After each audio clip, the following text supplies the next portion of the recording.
క్రిహివ మెల్లగా అన్వేష్ వైపు చూస్తూ అంటాడు, అన్వేష్, నువ్వు దారి తప్పి ఈ అడవిలోకి వచ్చావా? మీ అమ్మా నాన్న ఎక్కడ ఉంటారు? నేను వాళ్ళ దగ్గరికి తీసుకెళ్ళి మీ ఇంటి దగ్గర వదిలేస్తాను. అన్వేష్ తల వంచి కళ్ళల్లో కొద్దిగా నీరు మెరుస్తూ అంటాడు, వద్దు క్రీవ, మా అమ్మని నన్ను అడవిలో వదిలేయమని చెప్పిందట అవునా? ఎందుకు? అని క్రీవ ఆశ్చర్యంగా చూస్తాడు. ఆ మాట విని క్రీవ ఒక్కసారిగా నిలిచిపోయాడు.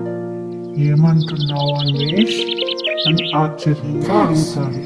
కన్న తల్లి తన బిడ్డలను అలా వదిలేయమని ఎలా చెప్తుంది? ఏ తల్లి అయినా తన కన్న బిడ్డను అలా ఒంటరిగా వదిలేయమని చెప్తుందా? నిన్ను వదిలేసి నేను వెళ్ళలేకపోతున్నా. మీ అమ్మ ఎలా వదిలేసి వెళ్ళిపోయింది అన్వేష్?